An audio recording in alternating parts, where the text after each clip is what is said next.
me at Cello, Cello. You had me at Cello. You had me at Cello. Oh, you had me at Cello. Playing the cello has so many pluses. It never grows old. Hello, everybody. Good afternoon. 5 o'clock on a Friday. Time for Cello Chat. I am very excited about today's interview. But before we get started, I'll thank our sponsor again is Young Auditorium all this month. So go to uww.edu/Young Auditorium to find out all the wonderful presentations by Whitewater's premier performing arts venue. Wonderful stuff.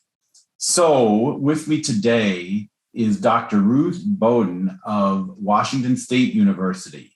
How are you doing today, Dr. Boden? Very well, thank you. Excellent, excellent. I'm very much looking forward to talking to you, especially given this overarching topic of inspiration and motivation. But before we get to that, can you tell the viewers a bit about yourself and your musical background? Absolutely. So I think I was a little bit maybe an anomaly. I didn't come to cello or any kind of music until fourth grade. And I started through our public school system in Spokane, Washington. And I was extremely tall for my age. And I remember thinking, maybe violin. And they said, no, you're one of the big kids. You should play one of the big instruments. And they sent me home with a cello.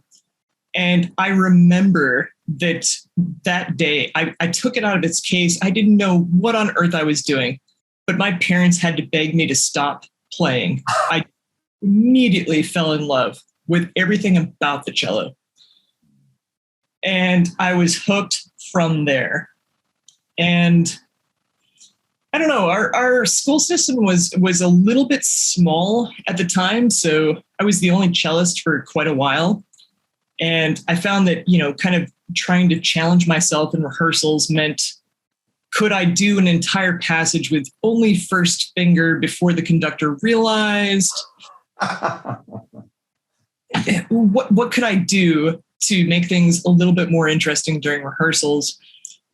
And all through this, I just found myself just absolutely in love with the sound of the cello. I didn't start lessons really properly until high school, which was also kind of unusual.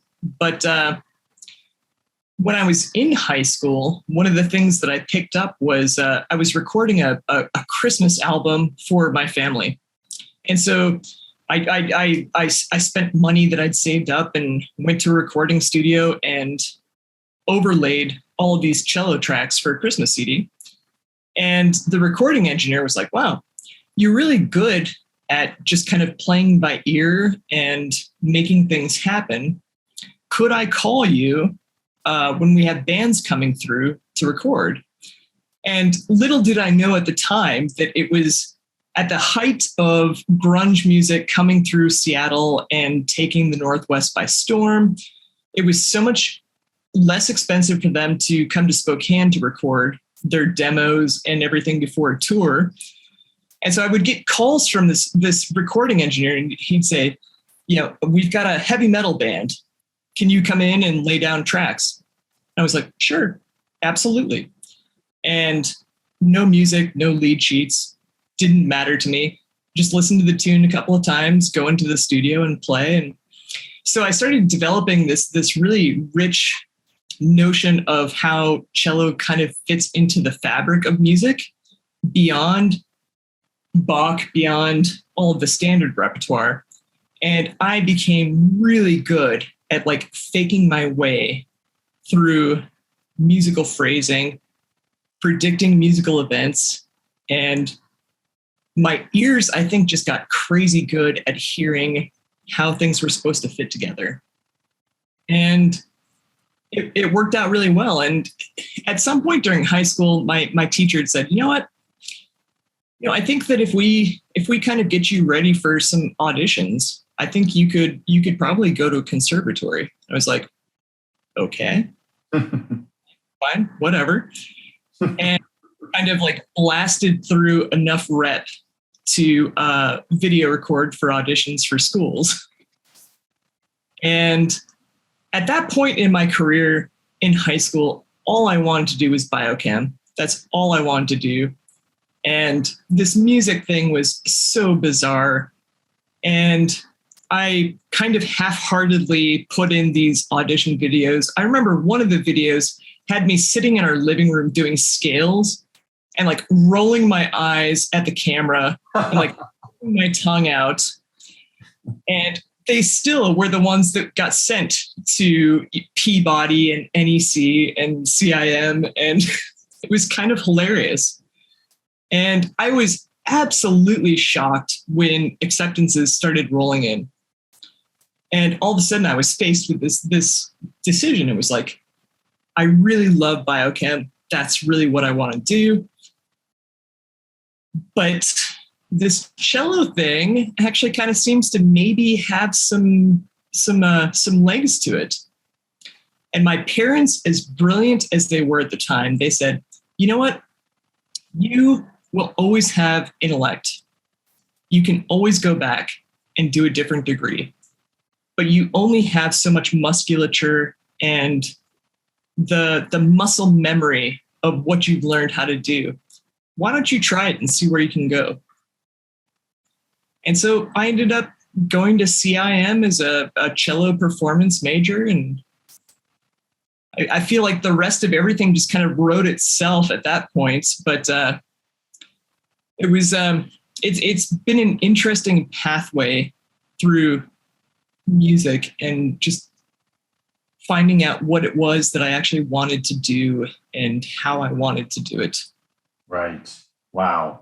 Well, at what point in there did you learn bass and conducting?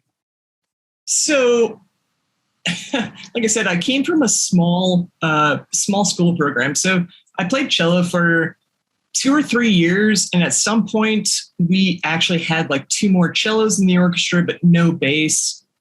And so my teacher was like, hey, we've got a bass in the back room. Do you want to figure this out and play bass? And I was like, yeah, sure. And my brain, it tends to be very systematic. So figuring out like the fingering patterns and everything for bass came pretty quickly. And the only bummer for me was that when I went to CIM, the only thing they wouldn't allow me to do was double major in 2 instruments. So I gave up bass for 5 years and then returned to bass when I was doing my doctorate and started taking regular lessons and started gigging more. And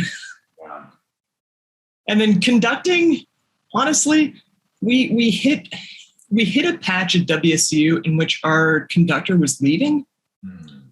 And we were in the middle of a budget crisis at the time. And it was like, who do we get to conduct?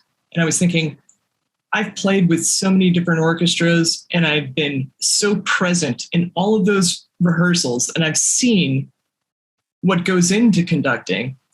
I'll give it a shot. And fell in love with it and started watching more videos, reading more books, and figuring out patterns, getting lessons from people in terms of my big thing was I could not conduct a good 1 pattern to save my life. And it was so dumb because it's just a circle, right? And that was like my biggest struggle. It was like, how do I do a circle so that everybody in the orchestra knows what on earth that I'm doing? And a lot of it was, one of my mentors along the way had mentioned, with great risk comes great reward. And that's been a real philosophy of mine, is that you won't know until you really try something and really try something. And that just kind of became my life's flow, was like, well, I don't think I really know what I'm doing, but I can try and I can learn.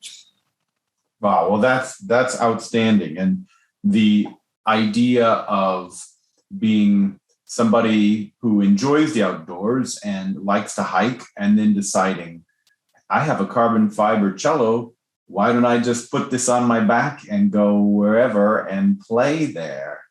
I mean, definitely from the story you tell, it's a lot. I mean, it definitely fits. But at the same time, for people who are watching this, and actually, I mean, there's several points that I hope that they already latched onto. Like when you were the only cellist and you're going, okay, what else could I do? I'm going to do all this with first finger. What else? And just keep asking that question mark of what else could I be doing? Because I think you might agree that sometimes when students find themselves losing some of their motivation or stagnating a bit, it's because that question went away. And you're always looking for new opportunities and saying sure when opportunity knocks. But this was you proactively deciding that you were going to go to remote places and play cello there. How did that come to pass? It was really interesting. So I think it was, I might have been 16. The first summer I went to the Rocky Ridge Music Festival in Estes Park. And our practice rooms were like in the woods on cabins. And that already was amazing for me to be sitting somewhere and practicing and not having any of the sound reflected back. That just everything that I played felt so permanent as it went out. It actually made me a better practicer because I kept thinking, oh man, if I really just cack something, it's out there and it's part of the landscape. And I was kind of a rebellious teen. So there was part of me at the same festival that I started getting up earlier and earlier in the morning so that I could take my cello and a chair and a backpack full of music and hike up to a ranger station that was like a mile away from the camp that overlooked the most amazing vista of Twin Sisters and just like this open mountain expanse. And I would sit there and I would practice early in the morning until we were supposed to be practicing. And it was so freeing because there was no one watching. There was no one listening. It was, I don't know, it was like practicing at its most pure. It was for me, there was like a half divide between actual practice and then just playing. And that really lit something inside of me. And so when I was doing my doctorate at University of Alabama, one of the dissertation topics I floated by my committee was, hey, I wonder what it would be like to through hike the Appalachian Trail with a cello and do the breadth of the unaccompanied cello works from Bach through the Britten suites, the Kodai, and just turn it into this soundscape in nature. And I will say, honestly, University of Alabama said, no way. Are you? Not just no. It was a very hard no. and that was fine. But when I moved to Pullman to start my job here, I kept thinking about this project and I kept thinking, I really want to do something like this. And I had done enough with my own cello out in nature to know that a wooden cello with a wooden bridge and horsehair, wooden boat, whatever, it does not do well in the elements. And so I thought, if I had one of these nifty carbon fiber instruments, maybe that would make a difference. And I applied for a grant, got the grant to buy the cello, contacted a bridge maker in Oregon who does carbon fiber or graphite bridges. They're graphite. So no warping, and ordered a bow with synthetic hair that doesn't actually warp or stretch or anything. And I thought, all right, well, here we go. This is my dream realized. I'm going to start going out into the woods and doing all this. And I was so excited until like 2 nights before I left, when I had all my gear, all of the stuff that needed to go with me. And I started thinking about how on earth am I actually supposed to be able to do this? And it was horrible. I stepped on a scale after I put on my pack and I was like, oh no, this is like 78 pounds worth of. Best I could get it down to was like 71 pounds, because as you can imagine, when you're backpacking with a cello, your pace is not exactly zippy. It's definitely not allegro. It's at times grave, and at best maybe largo. Ouch. But what really started to strike me, though, was that I would walk all day, and whenever I took a break, the cello came out, and I would just play a few things. I would do some improv. I would, I don't know, do whatever seemed to fit the natural landscape at the time. And when I finally got to where I wanted to be at night, my shoulders were so tired. Everything hurt. And the greatest thing for me was pulling that cello out and like for the next 2 hours, just playing music. The tension came out. My spirit soared. It's like the best sleep I ever got in my life. Wow. During these adventures. What a super story. And that's where I was going to go with another question. You're also very much into contemporary music and also improvisation. So the improvisation work that then you did with schools and that became a book, that surely just kind of came out on its own when you're just there with no clock and nobody listening over time playing outdoors? That's a huge part of it. I mean, I think my first bits came from probably working in the recording studio and not having anything in front of me and responding to what I heard. But at the same time, yeah, when you have your instruments and you have a limited amount of music that you would want to play, I mean, you're not concertizing, you're just trying to be in the moment. And it's kind of amazing what just starts to come to mind. And without fail, the birds would start chirping, and it was like, what happens if I go way up into the register and I start doing high trills? Can I converse with the birds? Or if there's wind happening, can I turn that into some kind of drone where I respond to the velocity of the wind and, get louder as the wind gusts and come back? And playing next to water is also great for all of that. And I started thinking that when I work with young students, whenever I mention improvisation, like just the wall goes up, and it's just like this total fear factor of what are you asking me to do? And for me, my approach was always like non-jazz oriented. It wasn't, let's learn a whole nother vocabulary and set of forms or anything. It was like, no, let's start with, let's find out what your instrument can actually do. And what's the worst sound you can make? What's the best sound you can make? Can you imitate animals? And it started to evolve into this notion of like, I had joked that I had thought that the original title of this book should have been Anybody Can Make Stuff Up. And I might return to that. But there's this notion of breaking down the barriers and allowing the creativity with no right, no wrong, no form, no scale systems, nothing. Just what is it that you need right now in your playing? What is it that you want in your playing right now? Let's explore that. Nice.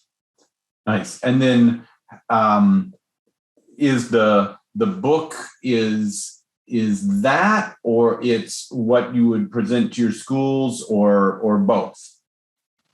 It's both. So I ran a bunch of the units through schools, particularly during COVID. I just did so many Zoom masterclasses and set things up. I utilized GarageBand a lot.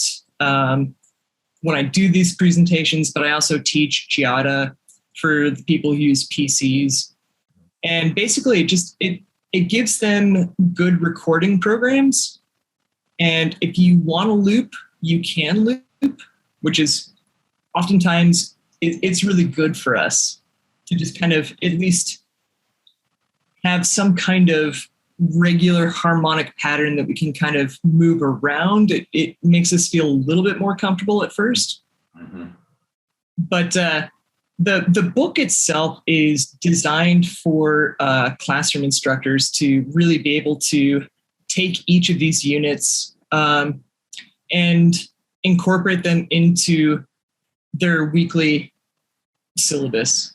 I mean, each unit takes between 15, 20 minutes. They're really short guided exercises. And one of the things I do in each unit is, do you not hear what you thought you were going to hear? Here's some prompts to kind of help things along. And one of the things I may end up adding in is some kind of QR code or web link to some YouTube videos that are just a little bit more explanation-y. Uh-huh. And this is kind of how I approach parts of this. All right. But it's to get string kids outside of their finger patterns, outside of their bowings, and just get them through the length of their instrument sooner, through some extended techniques sooner. Nice. All right. Well, and now would you talk a bit about your most recent CD and upcoming CD project? So my most recent CD, which actually wasn't all that recent, I suppose, there have been a couple that I've collaborated on in which I've done improv in the studio session for singer-songwriters. And it's a return to kind of what I did in high school, and it's really delightful and I love it. My solo CD off the cuff had one goal, and it was, how can I exhibit my skills in improvisation into more standardized repertoire, while also maybe just introducing people to some kind of weird tunes.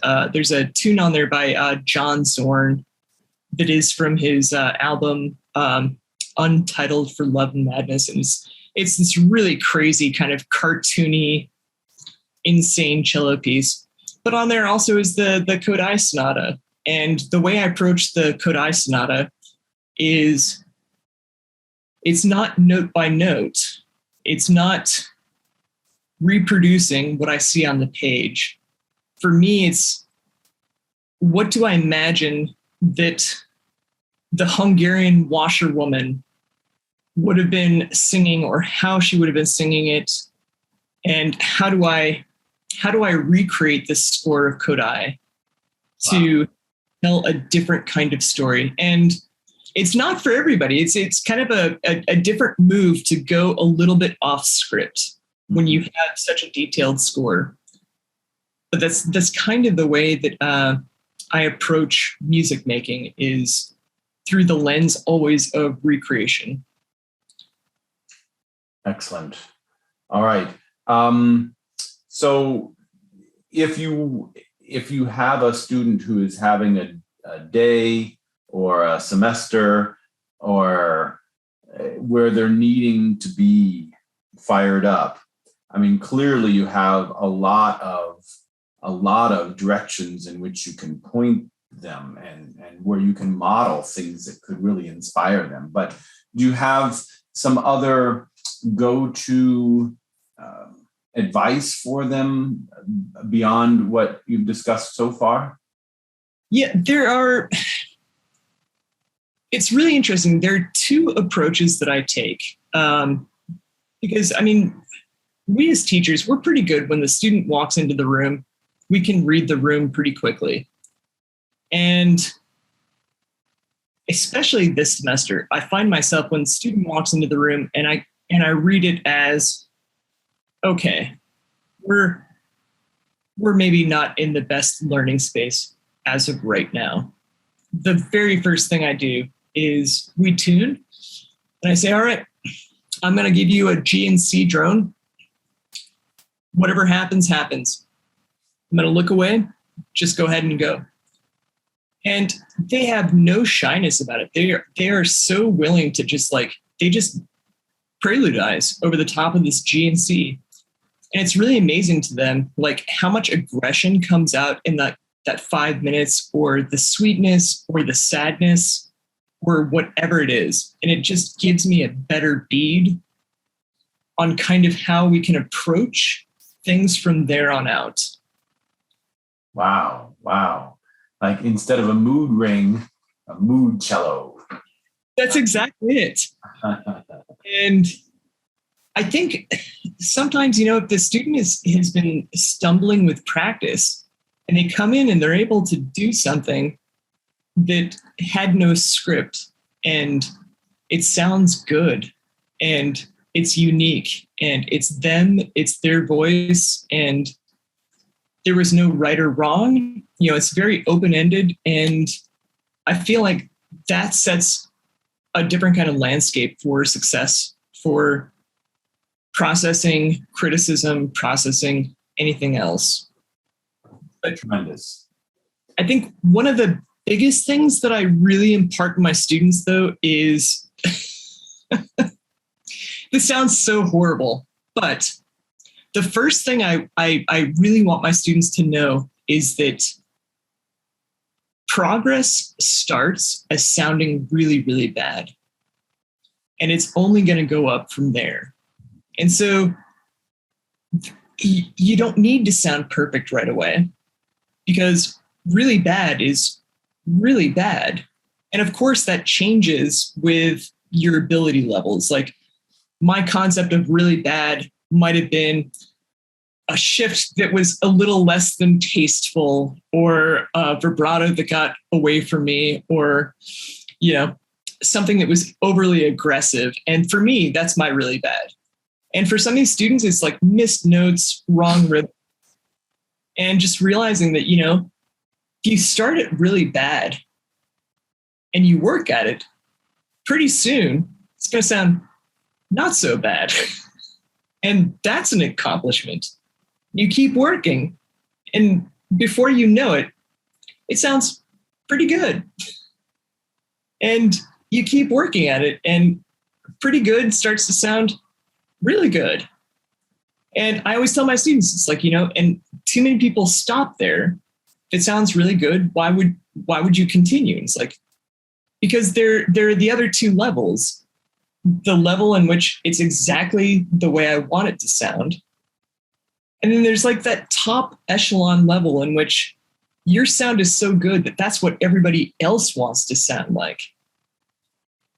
And, I try and point out that there's no level that it sounds good, because as soon as it sounds good in our brains, we're wired to say, then that's fine.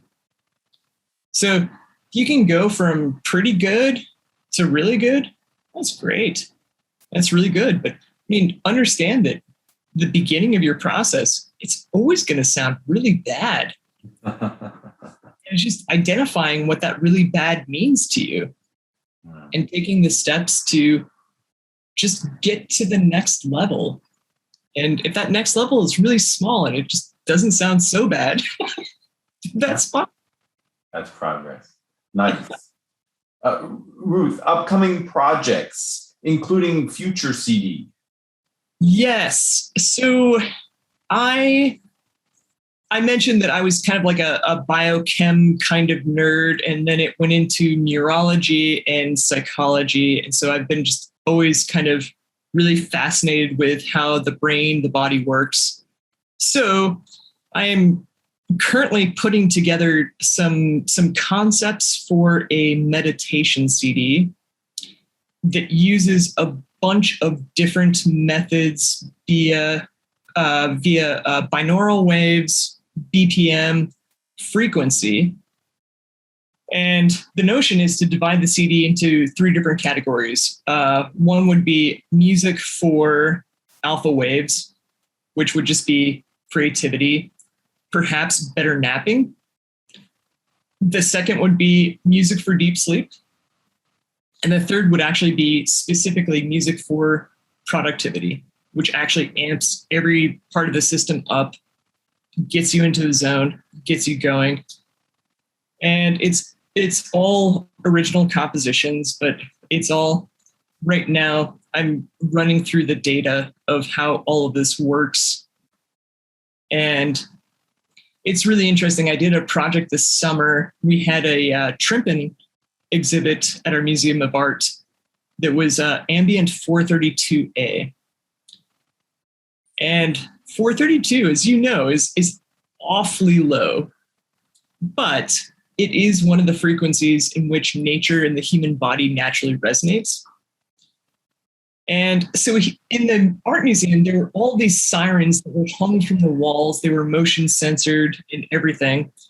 And I went into the space and tuned my cello down, and for an hour just interacted with the space and all of these sirens. And I fell in love with the 432A. I can't even performing, it changes the speed in which your brain is processing things. It actually just helps everything slow down just a touch. So I'm really interested in manipulating all of this. Wow. Even the strings would be a little bit easier to get down. The tension on the cello mellows it out by decreasing. How about that? It was, it was amazing. I felt like my cello had never sounded better. Huh. It just resonated so much easier. It was a looser resonation than the 440 or even the 441A. I'm totally going to try that. It's really cool. It does, I will say, it does take a hot moment for your ear to just not think that everything is just really flat. Yeah.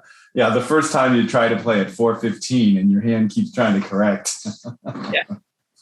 Yeah, that's funny. Like capo. Well, Dr. Boden, thank you so much for sharing this, an entire journey, all of which is just laden with inspiration and motivation and ideas to pursue and additional things to be curious about. Wonderful, wonderful talking to you as always. Well, thank you so much for having me. I've enjoyed this. Terrific. Well, my pleasure. And to all you watching, now it's time to get out the instrument and start practicing. Happy practicing all weekend, and we'll see you again next Friday. Take care.